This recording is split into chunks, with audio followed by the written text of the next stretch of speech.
So I just finished Lost in the Woods, which is a Thai BL, and I've had this idea for a while that I want to build things inspired by the shows I'm watching. This build is inspired by Lost in the Woods, although it didn't turn out as I wanted it.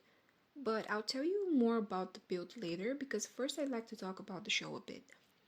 Also, I don't think I can talk about the show without spoiling it, so spoiler alert. In the past, I used to wait for all of the episodes of a show or a season to be released, and then I would lock myself in my room and binge it. It was my toxic trait. But for about a year now, I have been only picking up shows that are ongoing. I would usually pick 3 or 4 shows that release their episodes on different days of the week, so I wouldn't have 2 shows releasing a new episode on the same day. That way, I have something to look forward to almost every day. It's less time consuming and I don't obsess over it, or so I thought. Lost in the Woods I picked up by chance. I was looking for an ongoing show to fill up one of my episode vacant days and I stumbled upon it. The actors I had never heard of before, nor the production company, but the storyline sounded interesting. The naturey aspect of it reminded me of Two Worlds, the one with Max and Nat. Although Lost in the Woods has no fantasy elements to it, during Two Worlds I did discover that I was hugely drawn towards the idea of a show taking place in nature or somewhere that's not the city. When I discovered Lost in the Woods, it was a couple of days after the release of its first episode, and I was hesitant to start it because at the time I already had a show that I was watching that was releasing episodes on the same day as Lost in the Woods. However, after just one episode, this show became the one I was looking forward to the most during the week. I knew which day of the week it was because for the 7 weeks during which this show aired, I did become obsessed with it. But it's definitely not a show for everyone. There's no steamy NC scenes, no instant love at first sight type of attraction. For a 7 episode show, this is the slowest burn a show has ever burned. There isn't even a kiss until the very last, like 5 minutes?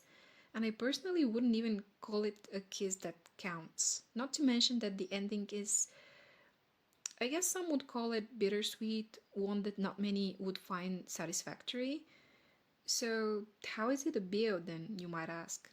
Well, for starters, it is a story about two men falling in love. Not every love story goes the way we want it to, and I found this one to be very beautiful and realistic. And in my humble personal opinion, the ending is by no means sad or satisfactory. Now, I don't know how closely the show follows the novel because this show was adapted from a novel of the same name by the author The Neoclassic, but the show tells the story of FIFA and him. FIFA is a fresh high school graduate whose dream is to study in this fancy art institute in Japan. I've seen summaries online that characterize him as materialistic because he comes from a rich family. But the fact that he worked his butt off to try and win a full ride scholarship, going against his parents' wishes to just take everything his grandma gives him and refusing to live off of her money like his parents, kind of tells me he's not really that materialistic. And to an extent, the show also tries to portray him as, extremely attached to his city life, his flashy clothes, his phone, etc. But that's the way he grew up by no choice of his own. Like, clearly, he knows there's things more important than money if he's ready to chase his dream and live the life he wants within his own means without leeching off his grandma. Speaking of, his grandma really doesn't want him to go to Japan, which is why she strikes a deal with him that if he works in the nature park she owns for 3 months and ends up getting that scholarship, she will let him go to Japan after all. And I don't think she's a bad person at all. She just hopes her grandson comes to love the park as much as she does, and maybe one day even takes over, because we all know the parents won't. And that's pretty much how FIFA ends up on Hem's babysitting watch. Hem, our second main character, is the park's resident grump. And just like any grump, He comes with his own trauma and hardships. I think the show could have done a bit better explaining his backstory and where his pain comes from, because I've seen a lot of people say he's just bad at communicating, which I don't think is the case. Him is someone that is very insightful and reads people like a book. He's the type of person to know what you're feeling before even you know what you're feeling. And if something isn't working, he'll he'll see it coming a mile away, which is why he ran away from all of his problems and ended up at the park, because he's decided that he wants to be away from people because he knows in advance what type of problems are going to occur, I feel like. And that's why he isolated himself in the park and chose to just take care of nature and take care of the animals and be by himself. Skip forward 7 episodes because I'm yapping. We end up with a story about two people falling in love through a million moments charged up with insane chemistry. They trigger healing and understanding in each other, unlike anything they've experienced. It changes the way they view things. FIFA falls in love with the park, the people, the nature, him, and he begins questioning whether his dream of going to Japan is actually what he wants. He fears that his dream could end up becoming his nightmare. He has conflicting feelings and even admits that he's come to love the park and Ham so much that he could see himself sacrificing his dream for it. Ham, on the other hand, has been in FIFA's shoes before, but now he's also in the shoes of his ex. I believe that from the very beginning he was capable of logically understanding what happened in his past, but before he was put in the shoes of his ex, he couldn't come to terms with it and heal from it. Ultimately, he's the one that encourages FIFA to not miss out on this incredible opportunity. After all, there's only one way to find out whether it's going to be a dream or a nightmare. Before FIFA heading for Japan, Hem gives him his key and FIFA leaves behind his signature bunny mask, along with a drawing with a song written on the back of it. And the song expresses his feelings towards him in their purest form, because throughout the entire show they never really got to really talk about and like vocalize their feelings for each other. It was kind of just, I think they knew as well as we knew, like from all the moments they shared, it was just something that they understood without ever having to say it. So I guess FIFA just wanted to express his feelings before leaving, and he did it on the back of that drawing. Anyways, the exchange of items I see as a promise, almost a guarantee, that they will meet again, but at the right time. I really wish I could convey to you the intensity of the chemistry and how beautiful the whole story is. I don't think I'm doing it much justice, so despite the ending, I hope people give it a chance. It's not quick and fiery, but deep and emotional. It happens steadily and gets deeper with every breath they take, but there's so much holding them back, much like real life. Sometimes you just fall for someone, but the timing isn't right, circumstances aren't right, and you either let go or wait. If it was meant to be, the right time will come. It's when you know you love someone and you want to be with them, but you can't afford to be prioritizing them or be dedicated to them, when you're both at such different places in life that there's nothing you can really give each other right now. I'm not a romantic person, by the way, or maybe I am. I might be after this show. And speaking of, this nature park that the show revolves around, in the show it's called Pokpa Nature Park. It's a real place in Chiang Mai, but its real name is Elephant Nature Park. And please correct me if I'm wrong, I did my best to research this location and I'm not 100% sure, but I'm pretty sure it's this one. And it's a stunning location. The show did a really good job of promoting it. Like, I really need to visit that place at least once before I join my ancestors.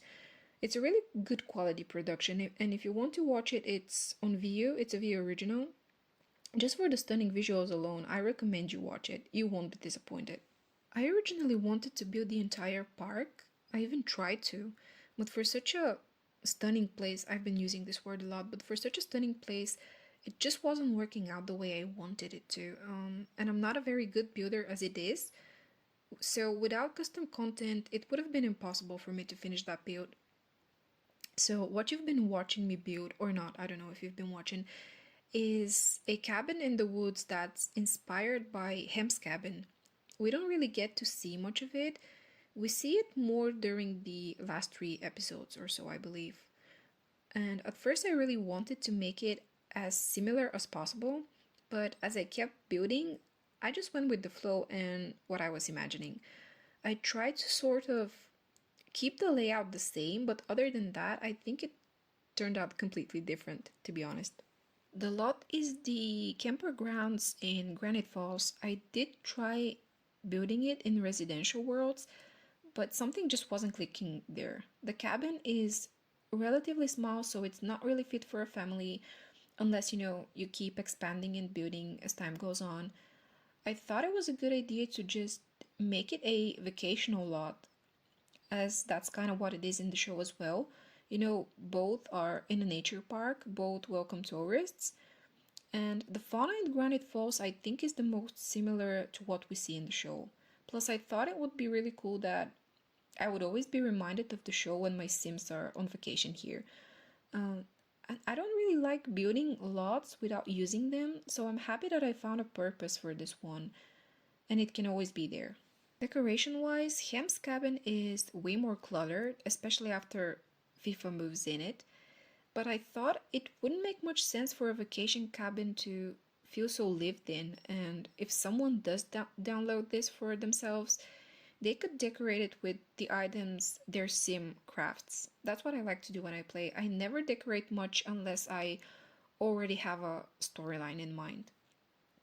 And as you can probably see, I struggle a lot with using the terrain tools. I've never been good with them, and I avoid doing anything too big with them. Actually, I haven't really built that many nature center lots to begin with. So I'm also not good at placing like trees and stones, but I did my best, I promise you. Also, I'm not 100% sure, but I think Ham's cabin specifically, the bathroom or washroom area was at least somewhat joined to his house. And I originally intended to put it inside as well, but the bathroom stuff was just looking too fancy, at least the ones that are meant to be inside a building. So I ended up just using the outdoorsy ones and putting them, well, outdoors because it made more sense to me. Plus, not all wash spaces in the show were part of the buildings. I don't even know what to call them. Like the one at FIFA's hut, which was separate. I was actually also considering building FIFA's little hut next to him's, but that's a really simple build even from my standards, and it would have just made the lot feel unnecessarily packed because that hut was basically a room on a platform with just a mattress in it. I genuinely have no idea how FIFA survived in it.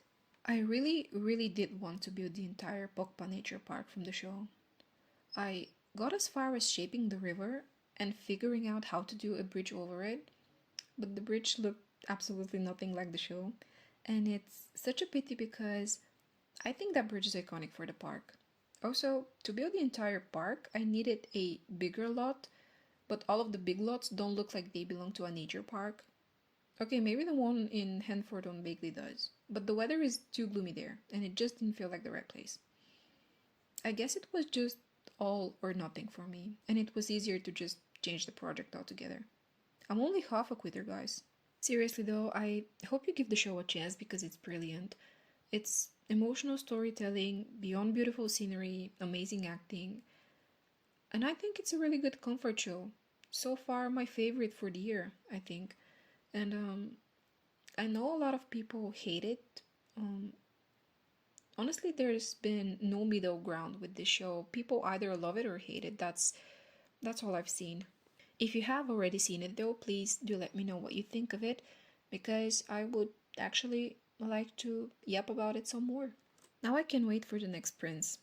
I've been wanting to build something with royal vibes for a long time, but Building castles or like palaces are always something more than I can chew, so hopefully this time I'll be really inspired to finish a royal build.